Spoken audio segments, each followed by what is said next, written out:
everybody. We are here at TF Expo.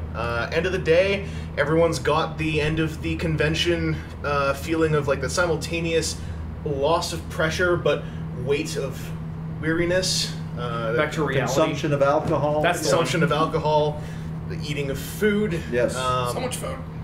So much food. We just had the dinner. Yes. We had the script reading. That was great. How are you guys feeling? Let's start with you, Buzz. None. No.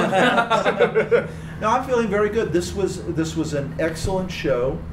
I really like the smaller shows better than the bigger shows because whatever you gain in things to look at the bigger shows, you lose dramatically in interaction with people, the ability to talk, to exchange, ideas, and just get to meet people and get to know them.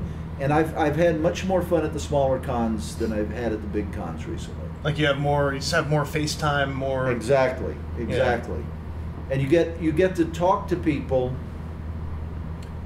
and learn more about what your show meant to them than, in like San Diego, somebody goes, "Oh, I love the show," and you say, "Well, thank you," and then the crowd separates you. And, Yeah. Here comes 20,000 people. Exactly. Yeah. Yeah. And Matt, how has the show been for you as an artist here at TF Expo? This is my third TF Expo, and it really is just I say this on no uncertain terms. It's such a charming show because everyone just is so dedicated to this. I always try to express to convention staff, drunkenly or otherwise, that how much I appreciate them at the end of the show and how much I appreciate the hard work they put into it. Because, these things wouldn't run without the people being as dedicated as they are. Yeah. And the TF Expo crew is they're all in. They're go hard or go home. And even as tired as I am, I'm feeling very content because it seems like everybody had a good time, and it's like Buzz was just talking about when you get FaceTime with people at these smaller shows, because really TF Expo is like the smallest show I do now because I do like 10 cons a year and I'm all over the place. You got the IDW grind. Yeah, more or less. But I actually spent a while also sketching. I spent 2 hours talking to an elderly woman who had come here. She was here. She was in a wheelchair, and she was just scooting around and just taking it all in, and just was loving it. And she just nothing could stop her. Nothing could stop her. And she was so sweet, and just had the wildest stories too. I love talking to people, hearing people's stories.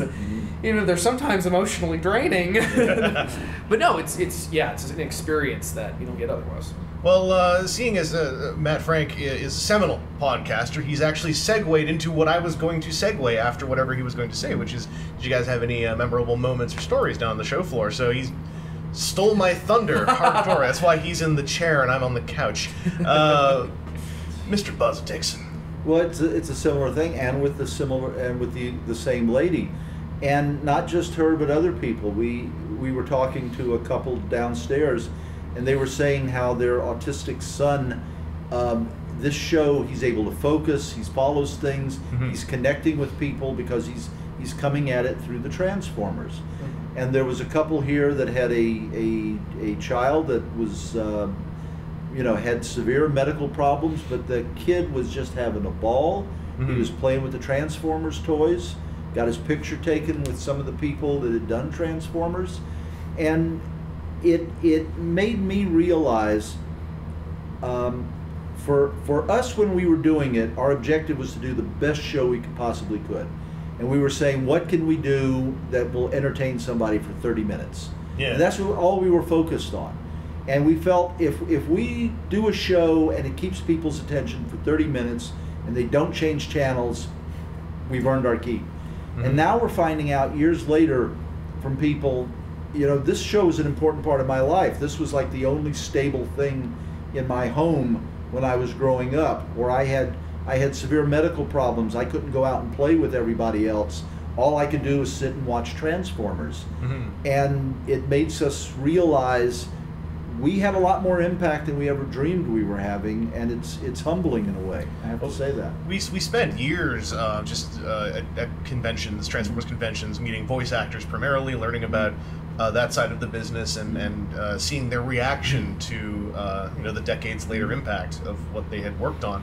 But for you guys, the writers, I don't believe we started hearing from you guys until just the last decade, when folks like Flint Dilley started to show up and do just a lot more talking in the official media at conventions, etc.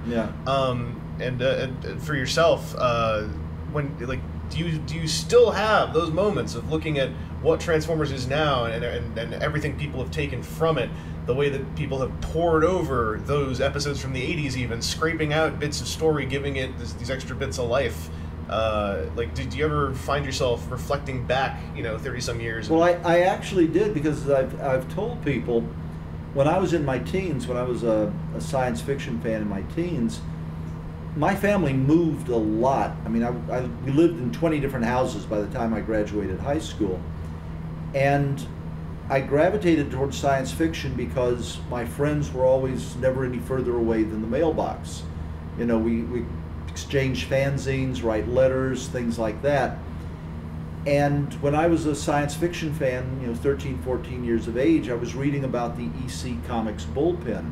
The guys that did Tales from the Crypt, Vault of Horror, Weird Science Fantasy, eventually segueing into Mad Magazine. And these were a bunch of very colorful, very imaginative, very competitive in the positive sense, creators. Competitive in that I want to do the best job I possibly can. Anything you do that's great is only going to inspire me to be even greater. And they turned out this wonderful body of work that 20 years later was still being discussed, still being analyzed and whatnot. And I remember thinking as a young fan, I said, someday I want to be involved in something like that, where I'm working with a cool bunch of people on a cool project and people will remember it. Well, that's exactly what happened, and I have to say I'm very happy that it happened that way. Well, just talking to the both of you, and actually just going off what you said, you think about how what we grow up with informs in some way what we do, right? And Matt, in your case, Transformers, and I know for a fact Godzilla. Yeah, you're very much informed by what you like and your tastes. And so, what do you guys think about just this idea of it's not just one thing informed one generation, that's that. Now we have something informed a generation. Someone from there moved into that same field, if not that same topic, that same creative topic. Now their work informed someone else later on. Just the way that it all layers together, it's kind of a beautiful thing, and especially in the context of, if you look at the bigger picture, stuff that originated as sometimes franchises or pictures that were oriented more towards, can we just make it back on what we're putting into it right here and now? Matt, you are our generational link. How does that make you feel? Generational link, that's a new one. I'm called a lot of things, but no, I mean, there's not a whole lot to be said other than, that is one of the things that I remember my parents even remarking on as a kid, is how much I was into classic stuff that was before, not my generation, before my time.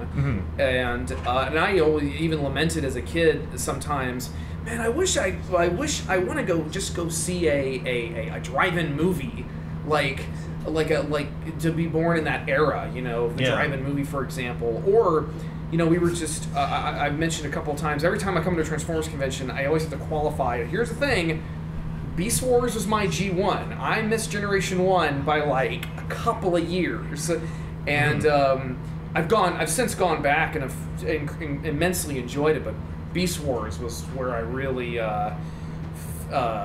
found all this love for Transformers. But then I also discovered all these connections to Generation 1, and it's funny how, again, this generational thing that one thing informs another, and I think as long as there's a love for that moving forward with each layered generation, you can improve and also pay tribute. Yeah. Yeah. I have a funny thing with the James Bond movies. It took me the longest time to not want to just grab somebody who said, well, I like Roger Moore, and just start smacking them. No, it's only Connery. And then I came to realize every generation has to have their Bond. And the fact that I grew up with Connery and he was the icon doesn't alter the fact that somebody 10 to 15 years younger than me grew up with Roger Moore, and then briefly Timothy Dalton, and then Pierce Brosnan and whatnot. Pierce Brosnan was my Bond. Yeah. No. Sadly, we don't blame you. Well, I actually like Pierce Brosnan. I do too. If he had had a decent script, he would have been the best. He got screwed pretty badly, I think, especially down the line when his films, they are remembered the most for being choice examples of misguided late 90s sci-fi. Yeah, how not to do James Bond. Exactly, yeah. Just thinking in terms again of then and now, like you were writing on Transformers in the 80s. There was, from what we have come to learn, there was a very specific kind of process, especially for 80s toy cartoons. And it was all about the 30 minutes. It's all about maintaining your attention. It's broadcast here, and we don't want you changing the channel. Yeah. Now we're in an era of kind of the downfall of that era of television. Everything is moving to digital, to on demand, to serving you an entire story and offering you the whole story. And if you don't want this one, well, we have another one over here. Yes. From your perspective, as a writer for that older generation of television, and seeing it now, like, do you feel that we're getting somewhere where maybe there is more freedom for a writer, but more difficult? It's really interesting, and it's as the old proverb, it's one of those interesting times. The traditional way of television, which is we are going to fill up the time, that we're compelled to fill up the time between advertising with a program that hopefully will keep you from changing the channels, that's vanished. I mean, Netflix now has more people watching it than the networks have watching it. So Netflix is one. And yet, if you were to do Netflix properly, the way like we did Transformers, you could still, quote, sell product, unquote. You could sell brand new Transformers toys by doing just really good Transformers stories and then not hitting anybody with a sales pitch. They'll see the Transformers in the store and they'll want to buy it. We were talking about this earlier. Somebody asked, what do you feel about shows being half hour? You think a show that's a half hour commercial can be any good? I said one of the best TV shows ever done in America was a 1 hour commercial. Chevrolet wanted to promote the design change on the Corvette. And to do it, they went to one of the networks and said, we'll loan you a Corvette. You can just do a show built around the Corvette. We don't care what the show is, just feature the Corvette a lot. And they said, fine. And they turned it into Route 66, which is one of the quintessential American TV shows. I mean, and those of you out there who haven't seen it, track it down, watch it. It's like slice of life America from early 60s, but slice of life America from parts of the country you never heard of. And it was just a wonderful show. And yet that's what it was. It was a 1 hour commercial for the Corvette. Yeah, I mean, nowadays there are a lot of programs, not even product-oriented ones, whose compelling characters, due to how the boom of toys in the 80s has led to a collector culture for a lot of folks now. You've got shows like Breaking Bad, even. You've got Mad Men, Sopranos, where people are so attached to those characters that it's very common. I do it all the time. I see a really good show, I go to Twitter and I say, where is my 1/6 scale insert character? I would just love to have a physical, posable representation of this character I've come to love. But that's where the technology convergence is coming in, because now between CGI, between high def television, between home 3D printing, you're sitting at home, you're watching a show, and you're going, boy, I want that character as a 1/6 action figure. You go and you download the scan of that actor's head, as that character. You print it up on your 3D printer. You stick it on top of a body that you've purchased or printed yourself at home, and there you have it. Yeah. And we're on the verge of destroying brick and mortar sales for an awful lot of things that up to this point had really been hinging on people coming in and buying stuff in their store. We're going very quickly to a point where people are going to be making this stuff for themselves in their own homes. It's been interesting, not to tangent too hard, but watching the toy industry attempt to move with the times. There is a line out there called Skylanders, which introduced this catchphrase, "Toys to life." You know, they're toys that interact with a video game, and that murdered an entire demographic. The 10 to 15 demographic for a lot of toy companies, they have just come out in their their investor spreadsheets, and it's not there anymore. They just say we don't have that market. We have 4 to 7, we have 8 to 10, and then if we have a really good property, we have the 18 pluses who remember an older version of that property. And yeah, it's I think that with the boom just of all this media, all this personable media that was tied to what was ostensibly supposed to be a soulless commercial, but it was written with a bit of soul in it. It's a really interesting enthusiast culture we have now, and I personally love watching it grow and evolve. I love the enthusiast part of it, and I love the do-it-yourself part of it. I really enjoy watching do-it-yourself Star Trek, because to me that's what science fiction fandom is all about. You would write fan fiction about stuff that you like, and you'd make your own models and stuff like this. Well, to me it was just a logical conclusion. Get some friends together, make some costumes, and it doesn't have to be polished. It doesn't even have to be technically good. It just has to be sincere. Yeah. You know, if you're doing it because you love it and you say, I want to be part of this, go for it. Yeah, I mean, it's like, in addition to that point about the do-it-yourself angle, I mean, even nowadays with even more more sophisticated stuff, I mean, I have seen an explosion in my purview of my circles regarding Godzilla movies and stuff. There are so many fans who are just saying, screw it, we're building ourselves a monster suit, and they will build suits like you know, I go to G-Fest, the Godzilla convention in Chicago every year. They have a costume parade, and some of these people have full-bodied, like, Godzilla or whatever monster suits with opening and closing mouths, opening and closing eyes, and these are fans who have just been like, they've thrown themselves into this. Well, Matt and I have a shared interest in what's called tokusatsu, like Japanese live action, often action series, which do a lot of live action special effects. You know, Power Rangers drew footage from that genre. Right. And nowadays we have fans who like, let's talk about the tokusatsu costumers who are borderline replicating the work done by these companies making the shows in the first place out of a love for what they're seeing. Yeah, it's really spectacular, the level that these people go to, and it looks like the real thing. I mean, I am in awe of some of these people who are able to...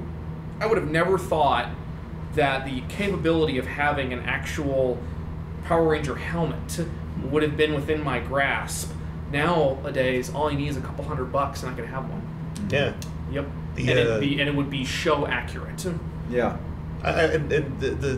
With all of this, as I said, stemming a lot from the 70s, 80s, it just makes one wonder, 100 years ago, what was the equivalent of this that probably never got written down in deeper history books? 100 years ago, the equivalent would have been going out and playing cowboys and Indians. I was going to say not dying from polio, but that's second. That's second. Yeah, the cowboys and Indians. Yeah. They would, you know, the kids would make their own costumes. And sometimes it was as simple as a chicken feather in their hair, but they would basically pretend to be cowboys and Indians. If they were from an upper middle class family, talking 100 years ago, they would have a cap pistol. If not, they would just have a stick with a crook in it, be going bang, bang, and they would be acting out the stories themselves. I'm going to go off on a little weird tangent here. Please indulge me. I had a post on my blog some time ago, and I was talking about one of the reasons why churches are imploding now, and it's because basically church and theater are done the same way. You come in, it's the same basic setup and whatnot, and you're expecting an audience to sit there passively and then take it home and think about it. And that's an adult audience. That's what you want the adult audience to do. The adult audience comes in, sees the movie, goes home, that was an interesting movie. Kids go to see a movie, and the moment they're out of the theater, they're playing it, they're acting it, they're doing it. And my point in my blog was this is the reason the church is having problems now, is that we insist on people treating church as a passive, reflective experience and not, okay, there was a story, go out and act it. And we're seeing that with pop culture now. Mm-hmm. Somebody makes a movie, draws a comic book, does anything, and immediately somebody goes, well, I can make that. I can make a costume like that. I can get a model, and if I put the model right in front of the camera, it'll look like he's bigger than my brother, and he can be threatening my brother, and that's always a good thing, to threaten the brother. And just the next thing you know, these kids are making their own movies. And we're in I always say we're in a beautiful time now, yeah. where if you want to, as a creative person, express yourself, give it a try. It's no longer, okay, I want to give it a try. Better save up $1,200. Yeah, exactly. See this thing right here? There's a movie coming out called Tangerine. And basically they got an adapter lens for a wide angle that they slapped onto this. Yeah. They shot an entire feature film on a smartphone. Yeah. It is being released theatrically. It's going to be on Netflix before you know it. There's no bar to entry now. Yeah, back in the day, if you wanted to get into filmmaking of any sort, yeah. I have a 5-minute short idea. I'd better save up $800, $1,200 exactly. for the editing suite time, not even the editing suite itself, the time in the large editing suite, the cameras, the lights, everything. And now you have a phone, you have a couple desk lamps strategically placed. You can make something, it won't look amazing, but it will be, you'll be able to express yourself and see what your expression looks like and not have to wonder. Exactly. Yeah. I mean, this is what we are living in, a time where there is no bar to entry. It's funny you should say that, because whenever people ask me at cons, and you mentioned comic books, the bar to entry thing, they'll ask me, well, how do you get started? Because I want to get started. I want to get into comics, and I want to have a career like you. And I'm like, oh, you poor SOB. But no, I usually find myself defaulting what I was told growing up, which was, well, you got to have your portfolio, you got to go to a convention, find a portfolio review, or find an editor from Marvel. You ain't got to do that now. No. You just got to have an online portfolio. That's how I got my job. I just had a crap load of fan art. I'm not gonna trash XKD or Cyanide and Happiness, but for heaven's sakes, if these guys can support themselves entirely off of licensing, more power to them. Go for it. There's nothing holding anybody back. Yeah. Well, the only thing to do now is, well, if you want to do it, just start doing it and see how you feel once you start doing it. It's a wonderful time. We should probably have some kind of topic that involves robots. I guess. Twist our arms. May I ask a question? All right. What is the rating on this? Whatever.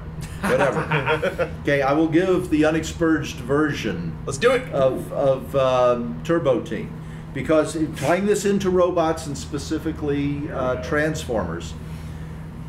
Before Sunbow was formed, Hasbro came around to all the animation companies in Los Angeles and said, we want to do this show. Would you like to be involved? And you guys put up the production end, and we'll distribute it, and we'll split the money. And everybody turned them down. And the studio I was working for at the time was Ruby Spears, and they came in and pitched it to him. And I was a giant robot buff. I mean, from the Shogun Warriors forward, I was just nuts. And I was seeking out the anime, I was seeking out the manga and whatnot, and I was telling Joe Ruby, who was the president of Ruby Spears, I said, you have got to get this project. This is going to be one of the greatest projects ever. I mean, even then I had no idea how great it was going to become. I just knew it was going to be bigger than anything else we had been involved in. I said, you must get this project. And he says, no, I got something even better that I'm going to own. And he says, it's Turbo Team. And instead of a robot that turns into a car, it's a teenage boy who turns into a car. Yes. So, he comes up with the idea, and he has a Bible written for it, and he gives it to all of us who are on staff, and we go into our offices. He tells us, read it, and we'll, come in and pitch me some ideas for stories. So I get about halfway through the Bible and I just toss it into the trash can, and I go back to see him, and Joe is a sweetheart, okay? So I give Joe a ton of abuse, but he's a real sweetheart, I want to say that. But he's got a blind spot, and this was one of them. I go in and say, okay, Joe, I'll develop some ideas for you, but first explain to me how a few things work in this. When the boy turns into a car, if they take off his wheels, is he missing his hands and feet when he turns back into a boy? When he turns into a car, if they remove his engine, is he missing his heart when he turns back into a boy? When he turns into a car and they put suitcases in his trunk, and he turns back and Joe says, I'm putting you on another show. So I didn't work on Turbo Teen, but I was still at Ruby Spears working on other projects. And our storyboard department was run by a guy named John Dorman. He's long departed, unfortunately, at this point. But we also had people like Jim Woodring, who's now a famous, can't call him an underground, alternate comic cartoonist, I would say. Jim Woodring was working there. We had a beautiful, great storyboard department. And they were stationed in the old Cheech and Chong offices. And if you knew those guys, there was never a more appropriate place to put that crew. Wow. But anyway, I used to have lunch with John at least once a week. And I go over to see John in his offices. And I come in, and you have to imagine this big barn-like structure with art desks. And here's about like 6 artists sitting there with just this sour expression, not saying anything. And I'm thinking, oh boy, I've walked into the middle. They're fighting with one another. They're having a feud or something, and nobody says anything. Nobody acknowledges my presence. Nobody does anything. And I'm wondering what in the world's going on. And I'm not exaggerating because I was keeping track of the time. 30 seconds go by before John Dorman finally says, and I'll use John Doe instead of the actual writer's name. God damn John Doe! And they all start pounding the table. God damn him! God damn him! They're just screaming. He had written a script where Turbo Teen, as a car, climbs up a ladder to a high dive at a swimming pool, bounces up and down as a car on the diving board, does a jackknife as a car, splashes into the water as a car, swims as a car, and then climbs into a rowboat in a swimming pool. And they were expected to draw this. You understand now why they were chemically dependent. So this is going to be the weirdest follow-up, okay? But the last few minutes I've been ridiculously excited because we were recording a podcast a little while ago, and we got on the topic of Turbo Teen, and maybe I can pick your brain a bit. You didn't work on it, but you had your fingers in the bowl, sort of, a Turbo Teen. You were nearby, you could smell the aroma. That's the most apt analogy I've ever heard anybody apply to that ship. We were just trying to figure out the analogy for, okay, this is multi-part. Number one, what if someone's inside Turbo Teen? and he starts turning, now let's not imagine what happens when he turned back to a human, okay? Like, that's the easy one. But just imagine, what would you see as the car turns back into a human? Like, would you see the seats morphing into lungs or kidneys? Would the roof grow a rib cage and sinew would just start dripping? And so you've got the base. I mean, I'm sad Geiger is dead because you got the basis of a great horror film here. It's like we're basically the very concept of Turbo Teen. Your line of questioning is the first thing that comes to mind.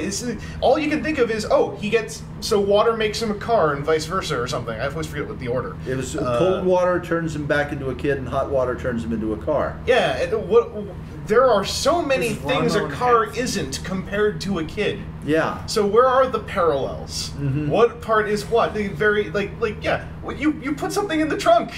What happens? Does it just squeeze out or? Yeah. What? Sorry. I don't mean to leave you. I don't know if you're a Turbo Teen person. I'm vaguely familiar with Turbo Teen. I haven't ever actually seen it, but as soon as we're done here, I am Googling the crap out of this. Google it, yeah. we had a number of issues like this, and again, Joe Ruby was a sweetheart. Joe Ruby co-created Scooby-Doo. I mean, so we're talking about somebody who earned his spurs. He has made the right choice. He made the right choices, and there were exceptions. And sometimes the exceptions were forced on him. We did for financial reasons, Ruby Spears was compelled to do some of the worst TV shows ever done. And this was Laverne and Shirley in the Army, where a talking pig was their drill sergeant. And then we did a teenage version of Mork and Mindy, where they were teenagers instead of young adults.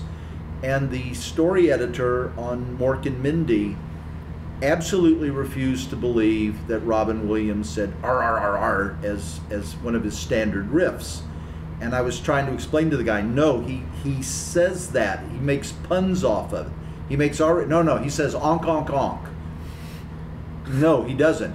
And Robin Williams was contractually obliged to do the voice on the show, and he got the scripts, and Williams just said, send me all the scripts at one time. I'm only going to do it once. And he took a regular cassette recorder, laid flat on his back in his bedroom, and read all the scripts straight through, and that was it. He never recorded anything beyond that. And it was like, this was a terrible show. And it was like, why in the world would you want to make a bad cartoon of a good sitcom? Just Googling this too. Yeah. Laverne and Shirley is even worse. Worse. There is a Coneheads cartoon out there too. Yeah. Very, very short one. Oh, that's right. I remember that one. Made it onto YouTube. Yeah. Well, Matt, this is a slightly related tangent, but we're talking about. What are your feelings on the Hanna-Barbera Godzilla cartoon? We're going over I saw here. I saw your Facebook post at some point. I mean, as soon as you said Scooby-Doo, I started thinking Hanna-Barbera, and immediately my mind goes to that show. I have a lot of unironic love for the Hanna-Barbera Godzilla run, just because it's surprisingly smart for the kind of show they were trying to do. There's a lot of science being bandied around. These are scientists trying to do science stuff. There's a lot of faux pas. Cavemen did not exist at the same time dinosaurs did. Diplodocus is not a carnivore. I don't think there are monsters living inside of the moon. Although but there could be. No, there's just but it is the sort of show that like you can tell that the creative team behind it was giving it their all, and Hanna-Barbera, like, it was fun to see them do something that had a relatively serious edge to it, because there was some peril to the show. I remember there was an episode where the Captain Majors and Brock were essentially going to they were prepared to die because they were stuck inside of a tiny submersible that was inside of a monster's stomach, and the monster is essentially going to explode or something. So they were like, no, just leave us. It doesn't matter. You guys get out of here. And I was just like, man, this is intense. But I remember it, just talking about like behind the scenes animation related stories. I went to the Warner Brothers animation office studio in California last year. My buddy Jeff Prezenkowski is a producer there, and he and I worked on a Godzilla comic a few years ago, and he just brought me out to show me around the studio. I had a great time, and they have a big wall of drawings that artists have come in and animators have come in and drawn on. I mean, Yoshitaka Amano has a Vampire Hunter D drawing on there. There's some great Bugs Bunnies. There's some great Thundercats. There's all sorts of great art on the wall, and I'm like, I'm putting a Godzilla on the wall. So I get up and I'm doing the new 2014 one, because Warner Brothers has the rights to that version of the character. And then a gentleman whose name I wish I could remember, actually I didn't really get introduced to him properly. He came up and he was just walking from one office to another. He walked by and he's like, oh, I worked on Godzilla. I did the animation, or I was like the head of the animation for the introductory animation, the theme song and everything. And I'm like, what? And by the time I turned around, he was gone. Oh no! So, and actually, and it's just, I just thought that it's just funny because, man, I'd love to actually like really dig my feet in and go work in animation for a while, just do character designs or something. I've dabbled in I've almost gotten into that. Well, nowadays the animation industry, at least the North American animation industry, it seems like it's two things. It's number one, it is people who have learned what they've learned of the process of the animation they grew up on. They're informed by it, and for the good and the bad, they have decided they want to leave their mark there themselves. They want to take what was learned by the folks who worked on what they grew up on, apply it and improve it, and pay respect to it. Yeah. And the thing that I feel about Western animation right now, like a lot of the most popular shows right now have no merchandise. Borderline no merchandise. Yeah. And it's so beautiful to watch the inversion. I mean, we touched on this earlier, but the inversion where you're seeing a cartoon like Avatar: The Last Airbender, Symbionic Titan, and you're sitting there, Samurai Jack, and you're sitting there going, I better go out and get some of the merch. There is none. Yeah. And suddenly, the opposite of the caricature of the 80s is happening. Of we're almost feeling starved for merchandise. I would kill for a nice Korra action figure, like a really posable one where she can do water bending and stuff, because I love that character so much, and there's no merch for it. There's no merch for that, for The Legend of Korra. But then I always feel like the fact that we as fans use phrases like franchise, merch, it starts to blur the line in a way that it's good to know as much as you can learn about something you like, but then I feel like we blur the line to the point where we're becoming like these weird mutant consumers. We have to understand what is being consumed, what is being sold, and what is being consumed. What is being sold is the ability to join a tribe. And you are basically a Transformer tribe, a Godzilla tribe, Avatar, something like that. You can get the icons of the tribe, the action figures. You can download the stories. You can do this. You can participate with other people who enjoy it the same way. You can form a bond, and that is what successful marketing has always done. It has reached out and said, there are people like you that share your interests, and by having the right icons, you will find them. If you're wearing a Transformers t-shirt and somebody sees you and says, hey, are you a Gen 1 fan or Beast Wars? You've got a connection there. The drawback to this is, unfortunately, we also have with modern technology the ability for people who have very negative tribal links to link with one another.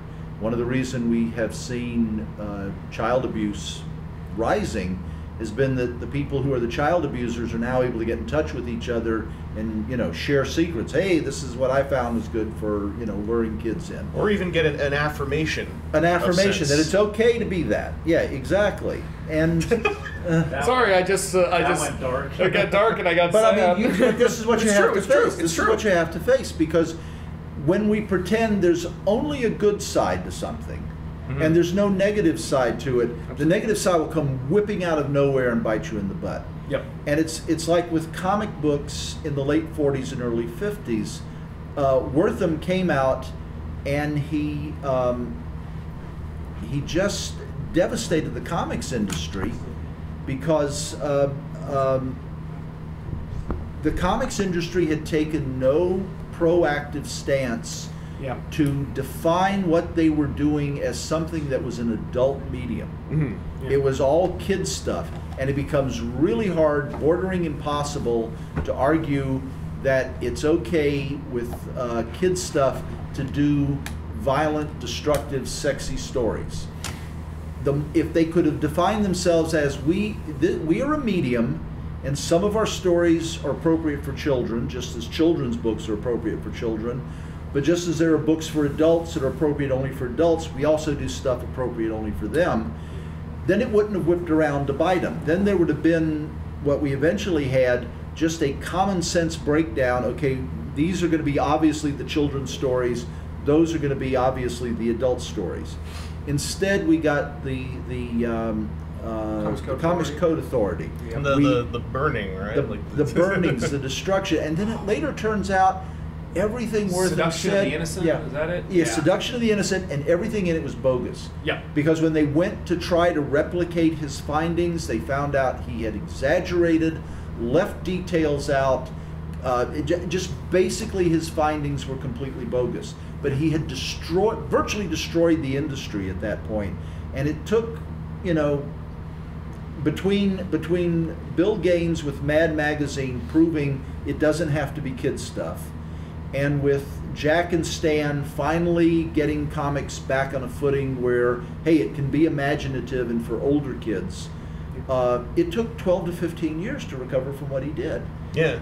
You know, video games were really kind of had been going through the same thing Yeah. for a while, because they hadn't made that for the longest time. It was just like, these are toys for children.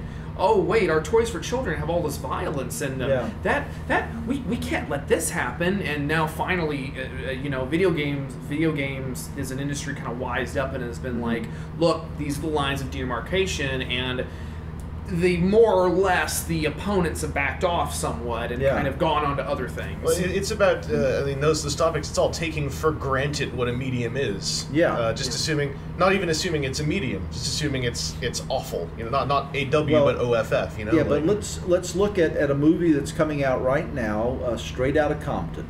And the advertising they're using for it is the old ratings advisory label for CDs. Mm-hmm. And that was created specifically to put on NWA CDs so that nobody would buy them by accident thinking that they were good for kids. Mm-hmm. And as they were trying to say, they were being hammered 30 years ago.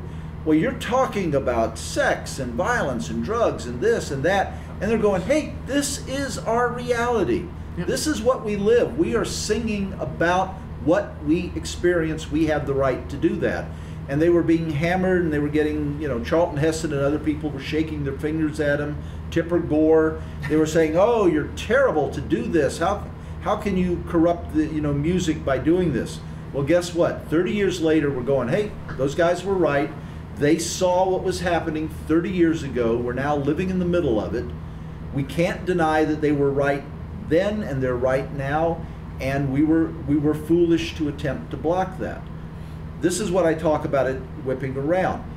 Back then, to say pop music should be fun, happy songs, and everybody's cheerful, and it's all upbeat and has a positive message, to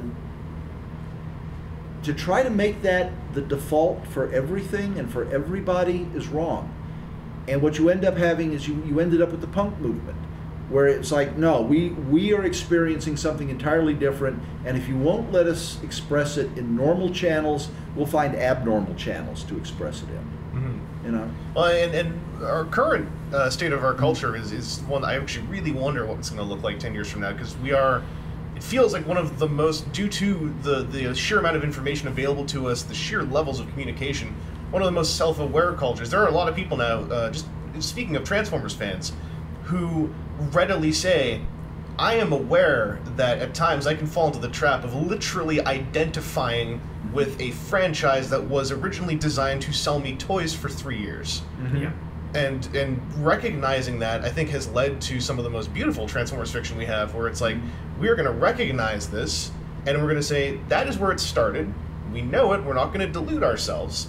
But we're going to take what was really cool about it, try to identify what was so cool that kept us in this thing that could be deconstructed into such an ugly picture, and focus on that, bring that up, raise it, elevate it. Mm-hmm. And that was one of the things that, like, with that kind of, you see, I don't want to, okay. I don't want to. Go right ahead. I don't want to disparage anyone who likes the Michael Bay Transformers movies. If that's your jam, that's your jam. You do you. But when I hear people say, well, I just want to see some robots blow stuff up, I just want to see some action, that's not why the Transformers were popular. They were popular because we love those characters. Mm-hmm. You like Optimus Prime. You don't like Screaming McRed Flames robot. Well, it's straightforward said, these are aliens from another planet. That was all they really said, right up front. But that, I think, was what laid such a seed, right? But to build on that, when we were doing G.I. Joe, we had terrible restrictions on what we could show and do up to that point. Yeah. And we're given our first, with G.I. Joe, we're given, okay, blow stuff up, shoot stuff, have fist fights, whatever you want. And everybody went nuts with their first episode. Everybody's first episode was a balls to the wall, save the earth thing. Armies, aircraft, you name it, just blasted everything apart. And then once you got it out of your system, you went, okay, can I do something different for the next one? Yeah. Because I don't want to have to try to replicate that every single week. Yeah. And then we started exploring the characters. We started looking into who they were and what they were, why, what motivated them and why. And that's why I think we separated from the rest of the pack. And I'm not saying this as a put down of the people who put in a lot of hard work and a lot of sincere effort on the also-rans, like, you know, GoBots and, you know, Chuck Norris and Rambo and things like this. Karate Commandos. Yeah, but those shows were put together by people who were interested in making money on the production of the show. And as a result, they cut as many corners as they possibly could, and they had as little interest in the show being self-sustaining as long as they were making money off of the production of it. Hasbro and their advertising agency, Griffin Bacall, created Sunbow Productions to make their animated shows. And Griffin Bacall was a really good advertising agency, and they looked at the shows as half-hour commercials, which to them meant we're not making money off of this, we are making money off of what we sell using this. So they're coming to us and saying, guys, do the best thing you possibly can. Do the best scripts you can, take chances. If you go too far, we'll pull you back, but be willing to take the chances. Get out there, get the best voices you can, the best actors, and go for it. Not, well, who can we get, you know, that's cheaper than this person who will, you know, instead of doing a script for $1,500, will do it for $1,200. Yeah. That mentality of taking a licensed property, because I try to explain to people, like, for example, I'll be at home in Austin and I'll be hanging out with my super erudite yet still comic book savvy friends and trying to explain to them, no. More Than Meets the Eye is one of the best comics I've read in the last 5-10 years, even maybe not that long, but it's so good. And I remember very distinctly a friend of mine who had just got done. The first thing he said was, "Oh yeah, I love being advertised to while I read my comics." And I'm like, "You just got done telling me how great the G.I. Joe comics are right now. Do you hear yourself?" But yeah, but that mentality of a licensed property can be good, and it should be good. It should have this kind of effort behind it because that's the stuff that sticks with you. These things that are the product itself. It's all part of this beautiful, terrible goulash we call life, and it includes being advertised to and loving these characters that then you want to go buy. Yeah. Yeah, I mean, I think that's really to me, I always think that was the struggle of the 2000s for nerd culture, was realizing what it is we are worshiping so much, and then realizing how to make it still amazing and positive after identifying things that as children we had not even realized. And we are becoming, as you say, a much more self-aware culture. A lot of the friction we're going to see over the next 10 to 15 years are going to be people who had up to this point been allowed to turn a blind eye to themselves and not look at what culture had done to them, and had just gone through life assuming what their default setting was normal. They're now going to be waking up to the fact, no, my default setting was just my default setting. It is not normal. Other people have different default settings, and it is making a lot of those people uncomfortable, because they're realizing what I enjoy, I can't say is for everybody, and as a result, it is now making me feel threatened, because maybe what I'm doing is not, maybe I'm not being blessed from above. Maybe I'm not that good, because what I enjoy is no better, no worse than what somebody else enjoys. And I think that like once you get through the rough patch of that, just the silver lining, the light at the end of the tunnel, is you find these gathering places, often online, of course, right now. That once were, hey, we all have a common interest. Then it became, hey, we all like this thing, and it became, hey, you don't like it the same way as us, and we're gonna have a fight. Lots of fist fighting, lots of blood on the earth. But then it starts to really make people realize. I've seen the epiphany happen of what the nature of the community is. Right. It's not just a word we substitute in for we're all users of a message board. Or it's like message board don't matter. They were a focal point, but now we are reaching outside of those little landmarks. We're getting onto social media. Let me touch on something that's happening right now in the science fiction community, and the Worldcon is going to be happening, if not this weekend, it's happening next weekend. And a group of people have attempted to hijack the Hugo Awards. And this is the Sad Puppy and the Rabid Puppy factions. Now, these people, their stated goal is, we think sci-fi has gotten too artsy-fartsy, and we want to go back to just good old fun space opera. That's a gross oversimplification, but that kind of covers it. Yeah. Okay? And if that's all they did, and if all they did was say, hey, here's a list of what we think were really great space operas last year, we hope you'll consider them when nominating Hugo Awards, nobody would have had an objection. Instead, they attempted to hijack the awards. They got people who normally wouldn't join the convention to nominate works that were very specifically a thumbing of the nose to what they called the social justice warriors, the people who actually had visions of the future. And this has created a huge problem in the science fiction community. But the interesting thing is the science fiction community, for the most part, is saying, these guys may be obnoxious, but they are entitled to enjoy their space opera. Right. And our only quarrel is with their method of trying to raise this issue. We object to hijacking an award. We don't object to them, championing a certain style or something like that. And it's working itself out. It's probably going to take another couple of years, but it's going to eventually work itself out. And, some, I won't say compromise, but some mutual recognition of, some people like the artsy-fartsy stuff, and some people like the Buck Rogers stuff, and they can all go to the same convention and have a good time. I mean, we had that with, also we lost picture, we still got audio. So oh, okay. Batteries. Yeah. We had that in Transformers. I was going to say, because when you started saying that, someone started saying that, I immediately started thinking of the Fembot movement.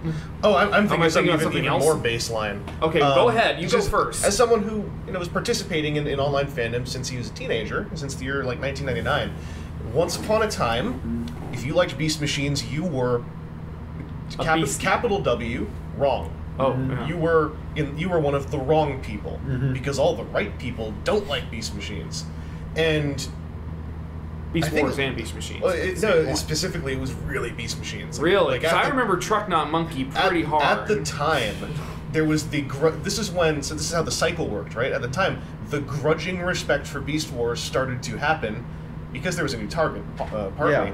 But Beast Machines, you were wrong if you liked it. And less than 10 years later, a whole lot of people now, when you bring up this whole argument, unless they are very distant from the fandom, people who are way into the fandom, on either side of that argument nowadays, most of the time are like, yeah, it had its problems, but it was okay. Watching that was one of the most violent divisions I had seen as a younger fan. Watching the way that it tapered out, and when people had time to think about it and time passed, the way that it became this sort of educational moment of like, wow, there can be stories in our beloved franchise that are not for all of us. It's for these people, it's for these people. I think that was one of the first big epiphanies I saw in just this niche community. And what you're talking about with this year, we've got a lot more female characters appearing in official Transformers media. It is a stated push from creators, not just the people writing, but even from the Hasbro level. I interviewed a gentleman who at the time was head of the Transformers brand, who said quite readily, not just in Transformers, but in many of our brands, we're trying to have a more even-handed hook. We're not trying to have the token girl character. We're having a whole bunch of female characters. And in Nerf, look at this. Look at the convention today. I was delighted at the number of long-term female Transformer fans. Yeah, that was sorry. No, go right ahead. I was just saying that was a thing that I remember even when I started going to BotCon several years back in 2000. I want to say 2000. 2010, 2011, 2011, the number of female Transformers fans was staggering, and every year it just got more and more and more, because as geek culture has become more chic and more mainstream, it's become okay for girls to be into this stuff just as much as guys are. I mean, and then most of them have been their whole lives. And that's why, and Hasbro, it's funny how on both sides of the fence, Hasbro's recognizing, wow, a lot of women like Transformers, a lot of men like My Little Pony. Exactly. So yeah. let's be a lot more inclusionary. And then on the other side of all of this, you have these people who, they are wildly uncomfortable with all of this. Mm-hmm. They like things to be compartmentalized. They like for men to Target. Look at what happened to the Target store. Target stores goes, we're just going to stop saying boys' toys and girls' toys. We're just going to have a toy section. You want a doll, it's going to be in the toy section. Yeah. That's all you need to know. And people have gone flipping ballistic over this. And it's not to devalue anything by that action, but as someone who I have an enthusiastic interest in the toy industry as someone I grew up with, and I like the people who work in it. I know, weird. But when that headline happened, and a lot of toy collectors I found had very similar reactions of passive, oh, okay, because it's the writing has been on the wall in the toy industry for ages that not only is the 10 to 15 demographic gone, in that demographic disappearing, there's no more room to specifically divide into boys and girls divisions. They're still there because it's part of the hierarchy, but there's so much interplay now. Nerf has Nerf Rebel. Transformers has more female characters appearing in it. Now things like that headline about the Avengers playset where Black Widow's character scene, they replaced her with a Captain America figure. That's now become the outlier as someone who really watches this stuff. And so that Target headline. I'll tell you, in about 5 years' time, as 3D printing penetrates into homes, they're going to start offering do your own action figure at home, and they're going to be astonished at the number of downloads of female action figures. Oh yeah. Right now they're locked into, well, we've got the Disney princesses for the girls, and we've got the Marvel superheroes for the boys, and never the twain should meet. Now that I bring it up, the actually Disney princesses and Marvel superheroes would be a nice movie, Gosh. I would watch the hell out of that. I mean, it's just one of those things. Even over in my side of the pond in the Godzilla fandom, it's funny how many women pop up at G-Fest and are just, and they're like, I've been a Godzilla fan all my life, but I was told I was wrong for liking it as a kid because I'm a girl, and that's weird.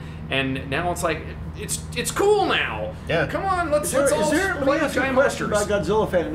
Is there a mad love for Gorgo and his mama? Oh, Gorgo is beloved in the fandom. People love Gorgo. Ogra is his mother's name. Yeah, Ogra. Okay. Yeah. From the Irish legend that was in the movie. And anyway, that's I feel like I sometimes feel like I'm just like, by the way, so Godzilla, just derailing the conversation. To be fair, at one point during this podcast, I literally said, "Hey, Matt Frank, that thing we talked about, there's a Godzilla topic. What do you think about it?" It's fun to talk about, but I like to try to give an extra perspective on stuff, because the stuff is across the board. There's ripples through the pond, and there's all these different parallels. Even in something as ostensibly masculine as Godzilla, you see lots of women who are into it, who are really into it. For heaven's sakes, we have just seen pop culture consumed over the last 3 weeks by a 34-second mixed martial arts fight between two women. Okay, and nobody says, well, you're a sissy for watching two women fight. Nobody said that. They certainly wouldn't say it to her face. No. No. Well, just within the Transformers community, just dealing with more female characters and watching the pushback, and having seen similar pushback in other areas. Like, speaking of awareness, the way that I find myself reacting now is like this very soft empathy. Because now you can recognize amidst all the arguments, there is an underlying thing of just discomfort. Like, that's the root of. A lot of ignorant statements come from discomfort and a little bit of reflex action because there's a bit of fear. And so nowadays, like, I just think to myself, well, I thought of a way to word this that has diffused at least one argument, which is the most convincing negative reaction you'll hear, and because I used to be convinced by it all the time in my early 20s, is any kind of change. Well, now they're just pandering to the other audience. And so the way I thought about it, because I used to believe that argument, because it is a very convincing argument, especially if you're young and you hear it, because you're starting to have your own opinions, and it makes sense because you can connect these two dots. Yeah. And also pandering does happen. Yeah. But in a broad brush sense, the way I think about it is, does this take anything away from me? Is there anything there for me, and does it take anything away from me? If both those answers are no, it's not really damaging. Even if there's nothing there for me, it's not taking something from me, but it's giving something to someone else. And if it's not taking something from me, but giving to someone else, let it happen. My mantra is not my circus, not my monkeys.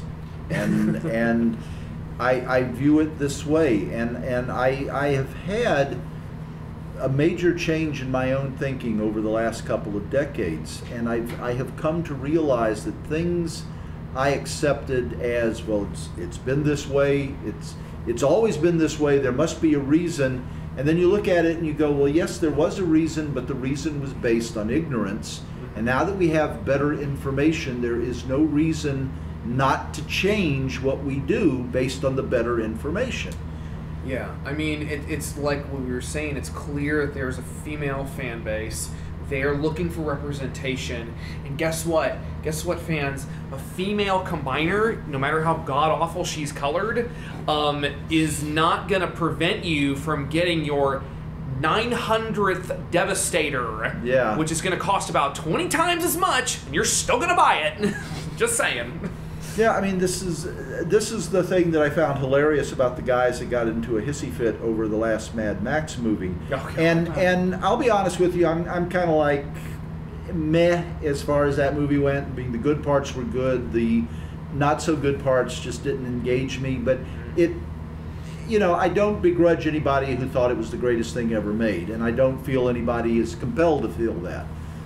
But there were so many people going, oh, you ruined Mad Max with all this feminism. And it's like, you were watching motor vehicles smash into each other at high rates of speeds and bodies go flying through the air. How could that possibly have any effect on your gender politics? Yeah, I went to see that film after seeing the arguments online about it's a feminist movie, it's pushing an agenda. Yeah. And when I went to watch it, I came out having to go onto those articles, because I actually didn't see I couldn't see the feminist message. I had to go read it and have it laid out for me, like on a silver, because I didn't see past all the trucks smashing each other. And then I was sitting there going, like, these arguments make no sense to me, because you actually have to be staring at the film, looking, especially if you're coming at it from a perspective of someone who wants all this action.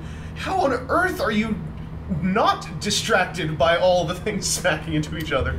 And I mean, the basic premise of the movie is one that if you were to switch the genders, if there was a group of males who were breeders and the only ones who could impregnate females, and they were being enslaved and they were being forced to provide babies to females, and they were trying to escape, you would not have any problem identifying with them and rooting for them and wanting them to succeed. I kind of want to see that now. Yeah.